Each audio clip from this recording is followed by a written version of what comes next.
नमो भगवते वासुदेवाय। ॐ नमो भगवते वासुदेवाय। ॐ नमो भगवते वासुदेवाय। ॐ अज्ञानतिमिरन्धस्य ज्ञानाञ्जनशलाकया चक्षुरुन्मीलितं येन तस्मै श्रीगुरुवे नमः। नमः विष्णुपदाय कृष्णपृष्ठाय भूतले श्रीमते भक्तिवेदान्त स्वामीति नामिने। नमस्ते सारस्वते देवी गौरवाणी प्रचारिणे निर्विशेष शून्यवादी पाश्चात्यदेशतारिणे। जय श्री कृष्ण चैतन्य प्रभु नित्यानंद श्री अद्वैत गदाधर श्रीवासादि गौर भक्तवृंद। हरे कृष्णा कृष्णा कृष्णा हरे राम राम राम हरे हरे। भागवतम की जय, श्री प्रभुपाद की जय, की जय। So we are at where Vishnu is loving at Prithu Maharaj.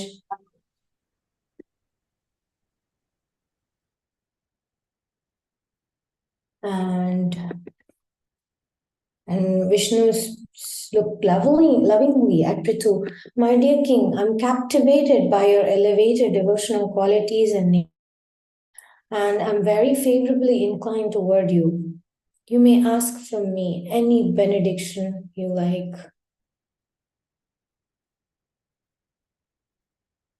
Wow, this is getting very interesting. Who likes to start reading?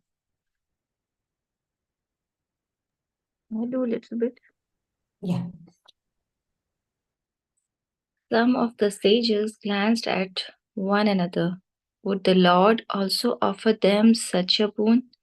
They had also practiced much sacrifice, penance, and yoga. Detecting their thoughts, Vishnu said, "One who is not a pure devotee cannot possibly achieve my favor simply by sacrifice, severe austerity, or mystic yoga. However, I am always in my devotee's heart." Everyone looked puzzled. Was the Lord not in everyone's heart? Vishnu said, "I am in everyone's heart, but I am controlled by my pure devotee, who alone has all good qualities. I am natural towards those who do not possess such elevated." Pause.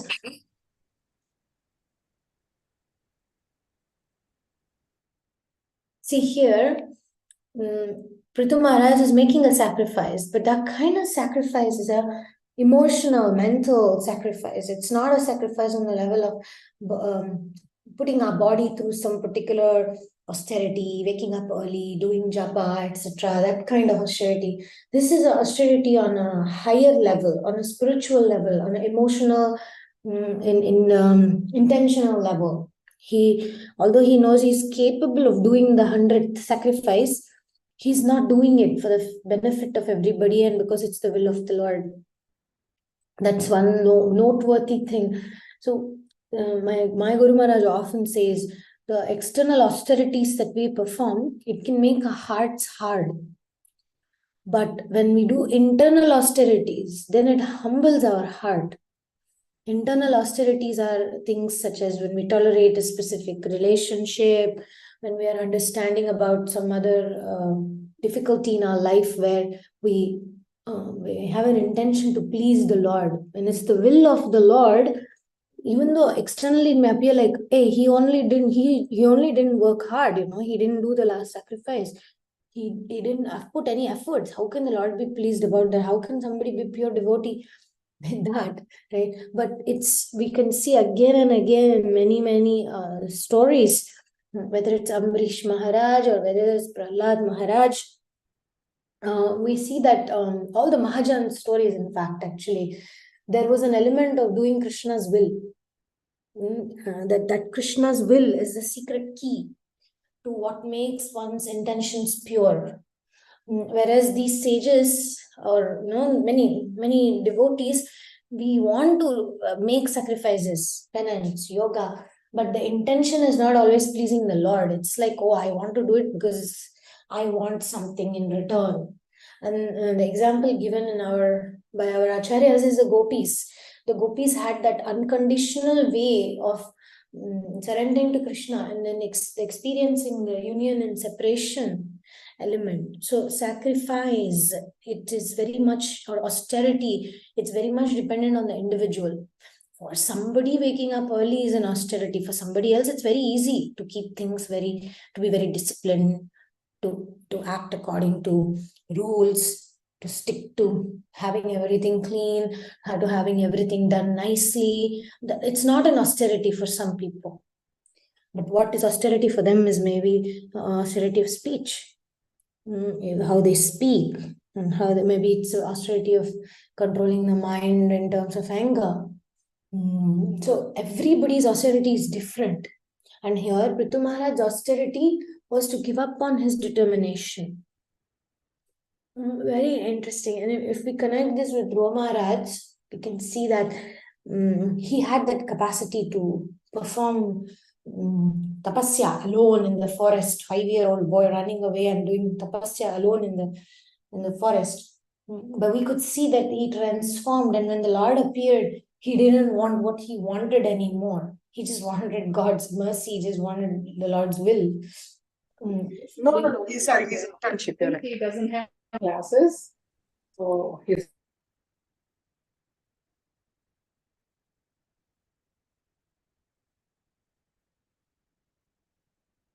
Okay, that was not pure hearing of the class. I'm joking.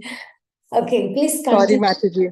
No problem. Would you like to continue?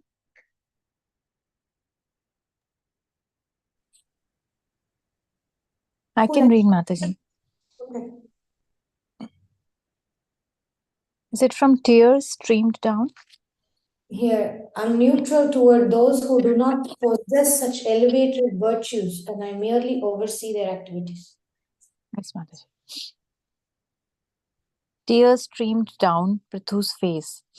His courtiers glorified him as a great world conqueror, but now he understood his true position. He said, I am your eternal servant and will unfailingly execute your order. Observing the loving exchange between Prithu and Vishnu, Indra fell before the king and clasped his feet. I am an offender, said Indra. Please forgive me. Prithu raised the weeping god and embraced him. There is no offense on your part. Everything you did was Vishnu's will. Forgive me for my rashness. I should not have become angry with you. The two embraced for some moments. Then Prithu instructed the Brahmins to bring items of worship.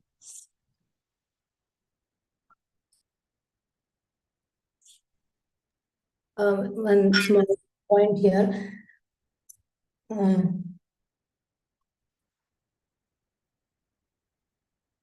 Prithu Maharaj was always a pure devotee. Ambrish Maharaj was a pure devotee. Prabhupada was a pure devotee. But Krishna puts them, Prahlad also pure devotee, but he puts them to the tests to prove that to the world. Vaishnavacharyas give in the commentaries saying that the Lord likes to make his devotees glorified. And therefore, he puts them through certain tests so that the rest of us who will read, right? Like us, when we read, we actually see what does it mean a pure devotee. A pure devotee means somebody who has pure intention to please the Lord and to align to God's will. That's the pure devotee. We are not in self-will anymore. Because great sages also, they're very austere, but they may be in self-will. They're not necessarily aligned to God's will. And so this point keeps coming up. So Indra he has seen the proof. Everybody, all the people have seen the proof now. How difficult it can be, somebody who's in a position of power to give up something like this is very, very, very difficult. Very difficult. So this is something to meditate on, to pray about. What is your austerity? Is it the austerity of speech? Is it the austerity of mind? Is it something that, what does Krishna want in your case? And that is only between you and Krishna. Nobody can come and say, hey, this is what you need to do. Even if somebody may be our guides in our life, etc., they can't know that this is our austerity. Of course, if somebody is very expert like Prithu Maharaj, then that kind of leader can tell us this is your nature, this is your austerity. But nobody can say, hey, you should do everything I'm saying, and that's your austerity. You should marry who I'm saying, you should do the job I'm saying, you should live where I'm saying. No, that is very misuse of power. So yeah, here is like Krishna directly involved in telling Prithu what he needs to do. I mean, please understand, it's so hard for Prithu to have given this up. And it was possible only because that he wanted God's will to prevail. Whereas Hiranyakashipu never wanted God's will to prevail. He was going against God's will all the time. So this point, okay, let's always, whenever we're stuck in our life, all we need to pray is, my dear Krishna, please let your will prevail. May your will be done. And I have this short formula tattooed. I would like to tattoo it on my body, but it's like, let go and let Govinda. Sometimes we try to control the situation. It has to be like this, and this relation needs to be like this, but then things are not working out, and then we just let go and let Govinda. Full faith in the Lord. This time, let it be as the Lord wishes. Then there's no anxiety. Mataji, I have a question here. We read this that, all the time we hear this also that, it's Krishna's will and we should always accept it as Krishna's will. But Mataji, it is very difficult in such certain circumstance to implement it. There's an inner fear also that prevails, that is so strong that, the mind doesn't accept to say willingly that if it's Krishna's will, let it happen. Because at that time, we are so much deep in the emotions. I mean, I'm talking about myself. I'm not that, because I'm not that, high enough in my sadhana, but it is very difficult sometimes for me to, especially in the very, some challenging situations, that time the mind works as this should happen. I wish this happened. No, this should not happen. That fear is there that empowers so much. It overpowers. So how should we deal with that? How to let go that and bring the bigger picture of accepting Krishna's will, and that what Krishna's will is should happen. Accept that fact. You want a frank answer, or you want a philosophical feeling good answer? Mataji, both. Okay. So it's, first of all, it's normal and it's natural to have that struggle, because for lifetimes we have tried to control our life. Control is the huge problem, the Ishvara Bhava, as Srila Prabhupada repeats again and again. Because of that Ishvara Bhava, it's very difficult for us to believe that Krishna has a better plan. It's very difficult for us to let go, right? It's very difficult for us to let Govinda. It's normal, it's natural. So the distance between that point that we resist and the point that we accept, the distance between the two shows our advancement. Okay, so in case of Prithu Maharaj, the distance is very small. Okay, he felt some grudge, then he felt some anger, but then he didn't react on it. So according to our philosophy, it's Vacho Vegam, Manasa, Krodha Vegam, right? So there is the Vegam. It doesn't say that a great devotee, pure devotee doesn't have weakness, doesn't have the tendency to Vacho Vegam, speech. It doesn't say that the person is programmed to speak always the right thing. It doesn't say that. There is a Vegam. Manasa Krodha Vegam. Oh, anger too. Great devotees like Prithu Maharaj did feel angry toward Indra. So it's not that there is no Vegam. Vegam means that impulse. Vegam means that tendency and that in powerlessness over that aspect. Arjuna faced extreme powerlessness in the beginning of Bhagavad Gita. We are reading first chapter, right? He's really giving up. He really, Kimno Rajyena Govinda Kim Bhogar Jivitena Va. He's like, what's the point? I don't want all these things. Well, how can I bloody my hands and enjoy? He doesn't want to do it, right? But the point is, he's powerless. Prithu Maharaj, he was experiencing powerlessness. Ambarish Maharaj, when Durvasa got upset, he was experiencing powerlessness. Draupadi Devi, when she was being insulted in the assembly hall, she was feeling powerless. So what you are expressing here is that powerlessness. I really want this to happen, but you know what? We know we have no power. We have no power to make it. So the accepting powerlessness is the first step, like Arjuna did, or all these great devotees I just mentioned it. Or Gajendra. Gajendra is one of my favorites when it comes to that powerlessness and let Govinda element. So the point is, so this is like the philosophical setup. Okay, simple answer. You cannot figure it out, or you are hypothetical. We cannot figure this out.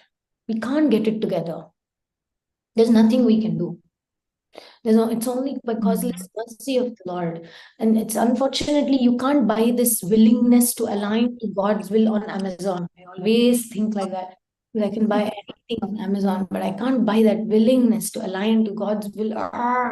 It's not possible to buy it on Amazon. So it's not something I can control. So this powerlessness is important to accept. Then comes the vulnerability to accept. So that's what happened in Arjuna's case. That's what is happening with Prithu Maharaj. There is look at the same story. There are two examples, right? One is Indra. Was there an impulse in him? Oh, certainly. Did he control that impulse? No. Did the distance between his desire and that impulse and controlling, how far is it? Wow, pretty far. It's because of his impulse we are even going into this whole pastime, and Prithu had to sacrifice 100 yagya. So the point is, he did not accept his powerlessness, Indra, and he didn't become vulnerable until now. But now, because he's also devotee, right? So both, look at Prithu. He immediately, as soon as Indra comes and says, I'm sorry, he's not saying, finally you learned your lesson, you look at yourself, you're not ashamed to be king of heaven and doing such things. Did he do that? No. He's immediately like, oh, don't worry, everything is Krishna's will. I'm sorry, I was also rash, I was also rude, I should not have become angry with you. See, this shows a person who is closer to God's will, whose distance between that vegam and the realization and alignment is shorter.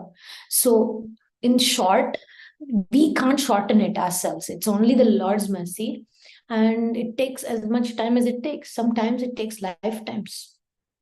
But what we can do is pray. My dear Lord Krishna, please give me the willingness to align to your will. Sometimes, Prabhupada says, my Guru Maharaj often says, we should cry for Krishna. But if we can't cry for Krishna, then we cry that we're not able to cry for Krishna. If we're not able to cry that we cannot cry for Krishna, we cry that we're not able to cry for Krishna. So the point is, we align to God's will, period. We can't do that. There's struggle. Okay, my dear Krishna, I pray that may I become willing to align to your will. If there is no willing to align to Krishna's will, well, read Bhagavatam and then you'll know how the stories end when there is no alignment to God's will. And then we pray, Krishna, I really wish that I will become willing to align to your will. Okay, so this is the powerlessness, the vulnerability and dependence on the Lord, unconditional surrender. We cannot make this process shorter by ourselves. There is nothing you can do with your strength of your willpower. There's nothing I can do in the whole world with all resources to make this process shorter. It is only and only by the causeless mercy of the Lord. So this is, if sages and great devotees couldn't do it, then how can we? But the Lord's favor can happen upon anybody, whether it is a Pingala prostitute or the great Bilvamangal Thakur or the great animal or even an animal like Gajendra. It's all cursed, right? They all degraded in their previous life to become either the prostitute or either the elephant. In Ajamil's case, in the same life, he got degraded. He was born in Brahminical family. He had everything he needed, but then he degraded himself. But then the Lord gave him a chance. So the Lord will always give a chance to uplift. But the distance can be lifetimes, can be a lifetime, like Ajamil's case, or could be years, could be hours, eventually will become minutes, sometimes seconds. We feel the anger, we feel the impulse. Merely Krishna, let me let go, let Govinda, let go, let Govinda. We pray to the Lord, please Krishna, give me the understanding. I always pray this to Nrsingadev, please give me the strength to do your will. Because the truth is, I know sometimes what is Krishna's will. Like in this case, Prithu Maharaj, it was pretty clear. Brahma comes, even Vishnu comes himself and tells Prithu, this is what I want. It's still hard. So Mataji, how can you expect yourself to immediately rise above that? So being kind to yourself, being understanding that, look, there's nothing in my control. At least I have the willingness to align to God's will, and we become humble. We humble our hearts.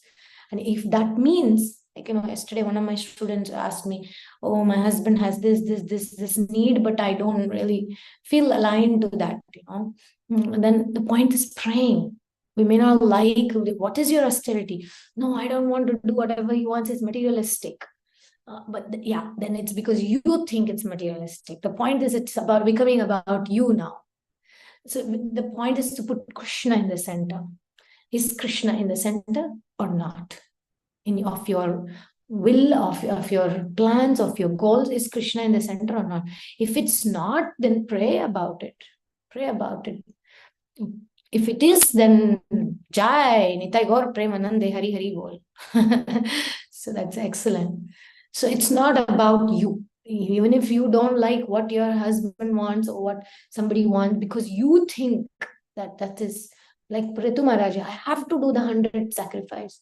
But if Krishna thinks, no, that's not what I want, Prithu sacrifices. So do it as a sacrifice. Yat karoshi yad ashnashi yad johoshi dadashi yat tapasasvi kaunteya tad kurushvama darpanam. Whether it's your child who wants to go and watch a movie, or your husband who wants to go to Miami for vacation instead of Vrindavan, or whatever it may be. The point is, you should put Krishna in the center.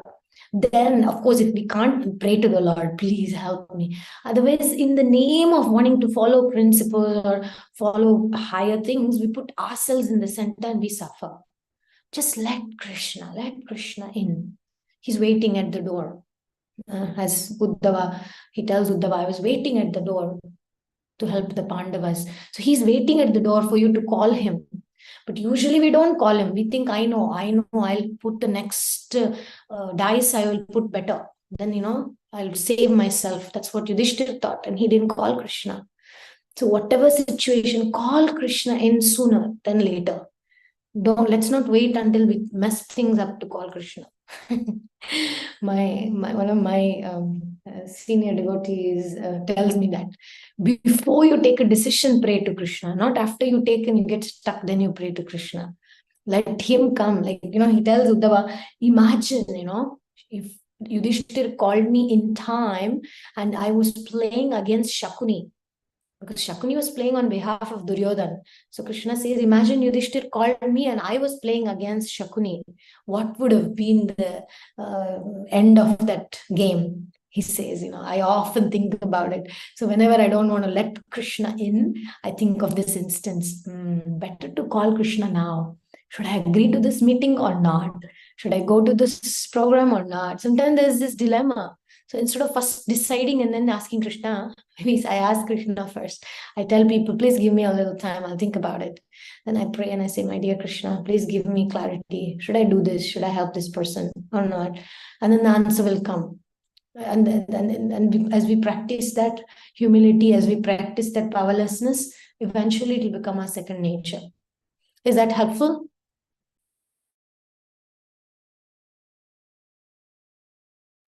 Yes, Mataji, wonderful. Thank you so much, Mataji. It's very enlightening. It's really wonderful explanation. And Mataji, the second point also, the point on austerity that you talked, that's really it was nice. Like, it's a really good point you brought it up, because this is actually that happens, that something that we are doing might be austerity for others, and then but for us it's very easy. So then it's difficult to understand then how is it austerity, but you cleared it so well that austerity is different for everybody. It's not same. It's beautiful, Mataji. Thank you so much.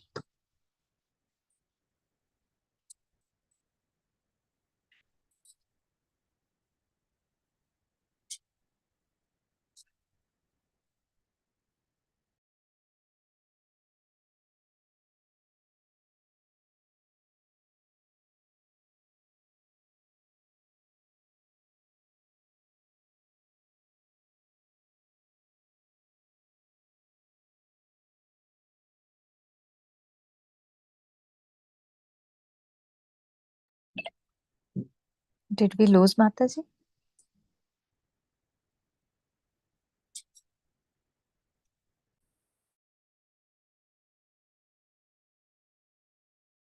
Oh, I got muted. Can you hear me now? Yes, Mataji. Where did you lose me? Did you hear I said about Prabhupada? No, Mataji, I didn't hear that at all. Oh, sorry. So I was saying Prabhupada says how it's very difficult to lead a sinful life because it takes so much arrangements. You need to arrange for alcohol and for drugs, and you have to secretly go and without getting caught, you have to arrange for yourself. And then you have to get money to go to prostitutes. And he says it's very difficult to do sinful life. Like you see what Indra went through.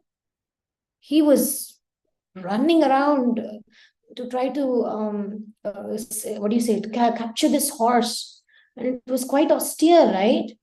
But to align to Krishna's will is not as difficult. It's all the mentality. Yeah. So Rasas Thali Mataji, are you ready?